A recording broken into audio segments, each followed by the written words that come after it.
RBI പുതിയ പണനയം പ്രഖ്യാപിച്ചു. Repo നിരക്ക് 6.5% തുടരും. അതേസമയം ഓഹരി വിപണിയിൽ ഇന്ന് മുന്നേറ്റം. സെൻസെക്സ് 350 പോയിന്റും നിഫ്റ്റി 120 പോയിന്റും ഉയർന്നു. ഐസൺ ജോസ് ചേരുന്നു. ഐസൺ, എന്താണ് വിവരങ്ങൾ?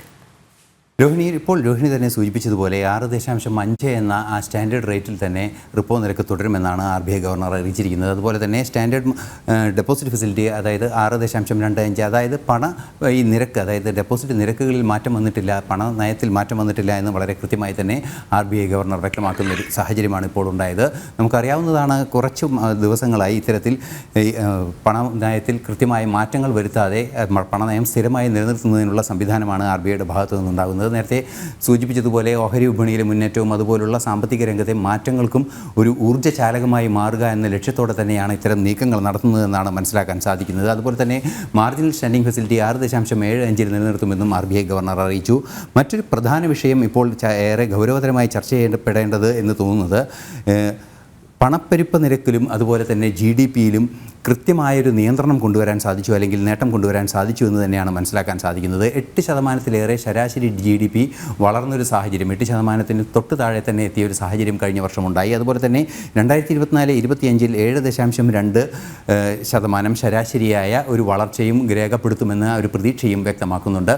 സ്വാഭാവികമായും ഓഹരി വിപണിയിലും അതുപോലെ തന്നെ ഈ സർക്കാരിൻ്റെ സ്ഥിരതയുണ്ടായതിന് ശേഷം, അതായത് തെരഞ്ഞെടുപ്പിന് ശേഷം എക്സിറ്റ് പോളുകൾ ഉണ്ടായപ്പോഴും അതുപോലെ തന്നെ ഇപ്പോൾ റിസൾട്ടുകൾ വന്നതിന് ശേഷവും സ്ഥിരമായൊരു സർക്കാർ ഉണ്ടാകുമെന്ന കൃത്യമായ ബോധ്യത്തിൻ്റെ അടിസ്ഥാനത്തിൽ ഓഹരി വിപണിയിൽ ചലനങ്ങൾ സൃഷ്ടിക്കപ്പെടുന്നുണ്ട്. മാത്രമല്ല, ഇന്ന് ഓഹരി വിപണിയിൽ കൂടുതൽ ചലനങ്ങൾക്കുള്ള സാധ്യതയുമുണ്ട്. കാരണം വിദേശ നിക്ഷേപങ്ങളുടെ ഷെയറുകൾ കുറേ കൂടി വിറ്റഴിക്കുന്നൊരു രീതിയിലേക്ക് വിദേശ നിക്ഷേപകരെല്ലാം തന്നെ പോയിരുന്നൊരു സാഹചര്യമായിരുന്നു ഈ 2 ദിവസം മുമ്പ് വരെ കണ്ടത്.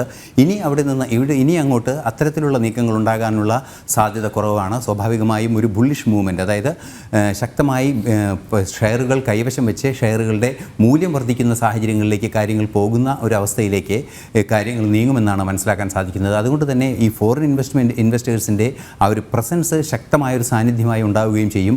ഒരു ഗ്രാജുവൽ ഗ്രോത്ത് വളരെ കൃത്യമായി ഓഹരി വിപണിയിൽ ഉണ്ടാകുമെന്ന് തന്നെയാണ് ഈ സൂചനകളിൽ നിന്നെല്ലാം തന്നെ മനസ്സിലാക്കാൻ സാധിക്കുന്നത്. അതിന് അനുബന്ധമായ ഒരു പണനയം തന്നെയാണ് ഇന്ന് പ്രഖ്യാപിക്കപ്പെട്ടിരിക്കുന്നതും. ഐസൺ സൂചിപ്പിച്ചതുപോലെ പണനയം പ്രഖ്യാപിക്കപ്പെട്ടിരിക്കുന്നു. റിപ്പോ നിരക്ക് 6.5% തന്നെ തുടരും.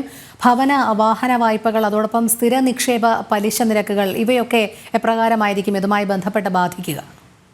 തീർച്ചയായും സ്ഥിര നിക്ഷേപത്തിൻ്റെ പലിശ നിരക്കുകളിൽ കാര്യമായൊരു മാറ്റമുണ്ടാകാനുള്ള സാധ്യതയില്ല എന്ന് തന്നെയാണ് മനസ്സിലാക്കാൻ സാധിക്കുന്നത്. കാരണം സ്ഥിര നിക്ഷേപം സംബന്ധിച്ച് ഇപ്പോൾ ഈ പലിശ നിരക്കിൽ അത് പണവിനിമയം സംബന്ധിച്ചുള്ള നിയന്ത്രണങ്ങളെല്ലാം തന്നെ കുറയുന്നൊരു സാഹചര്യത്തിൽ പലിശ നിരക്ക് വർദ്ധിപ്പിച്ച് പണം നിയന്ത്രിക്കുന്ന ഒരു സാഹചര്യമോ അല്ലെങ്കിൽ പണവിനിമയം നിയന്ത്രിക്കുകയോ അല്ലെങ്കിൽ പണവിനിമയം വർദ്ധിപ്പിക്കുകയോ ചെയ്യുന്നൊരു സാഹചര്യമല്ല ഈ പലിശ നിരക്കുകളിൽ നിന്നും, ഇപ്പോൾ റിപ്പോ നിരക്കുകളിൽ നിന്നും, ഈ പണനയത്തിൽ നിന്നും നമുക്ക് മനസ്സിലാക്കാൻ സാധിക്കുന്നത്. അതുകൊണ്ട് തന്നെ വലിയ മാറ്റം ഈ നിക്ഷേപങ്ങളുടെ പലിശ ഇനത്തിൽ ഉണ്ടാകാനുള്ള സാധ്യത നിലവിലെ സൂചന പ്രകാരം മനസ്സിലാക്കുന്നില്ല എന്ന്, അല്ലെങ്കിൽ സാധ്യതയില്ല എന്ന് തന്നെയാണ് മനസ്സിലാക്കേണ്ടത്.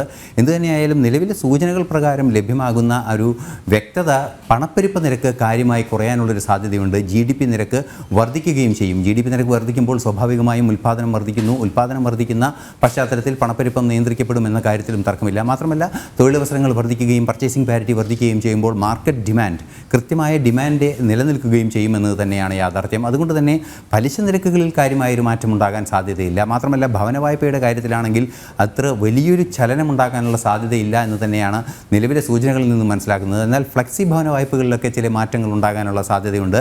അത്തരത്തിൽ മാറ്റങ്ങൾ ഉണ്ടാകുമ്പോൾ സ്വാഭാവികമായും ഭവന വായ്പ വിപണി കുറേ കൂടി ശക്തമാകാനുള്ള സാധ്യതയുണ്ട്. അത്തരത്തിലുള്ളൊരു നീക്കം സ്വാഭാവികമായും ഉണ്ടാകും ബാങ്കുകളുടെ ഭാഗത്തു നിന്ന്. അത്തരത്തിൽ ഭവന വായ്പ വിപണി കുറേ കൂടി ശക്തമാകുമ്പോൾ സ്വാഭാവികമായും നിർമ്മാണ രംഗത്തെ അത് ഊർജിതപ്പെടുത്തുകയും ചെയ്യും. ഈ GDP ഗ്രോത്തിലേക്കും അതുപോലെ തന്നെ പണപ്പെരുപ്പ നിയന്ത്രണത്തിലേക്കും കാര്യക്ഷമമായ സംഭാവനയ്ക്ക് അത് സാധ്യമാക്കുകയും ചെയ്യുമെന്നതാണ് ഈ മാക്രോ എക്കണോമിക് അനാലിസിസിൻ്റെ ഒരു അടിസ്ഥാനപരമായ മുന്നേറ്റമായി ഈ പണനയത്തിലൂടെ നമുക്ക് വായിച്ചെടുക്കാൻ സാധിക്കുക. ശരി ഐസൺ, RBI പുതിയ പണനയം പ്രഖ്യാപിച്ചു. റിപ്പോ നിരക്ക് 6.5% തുടരും. ഓഹരി വിപണിയിൽ ഇന്ന് മുന്നേറ്റം. സെൻസെക്സ് 350 പോയിന്റും നിഫ്റ്റി 120 പോയിന്റും ഉയർന്നു. വിവരങ്ങൾ നൽകുകയായിരുന്നു ഐസൺ ജോസ്.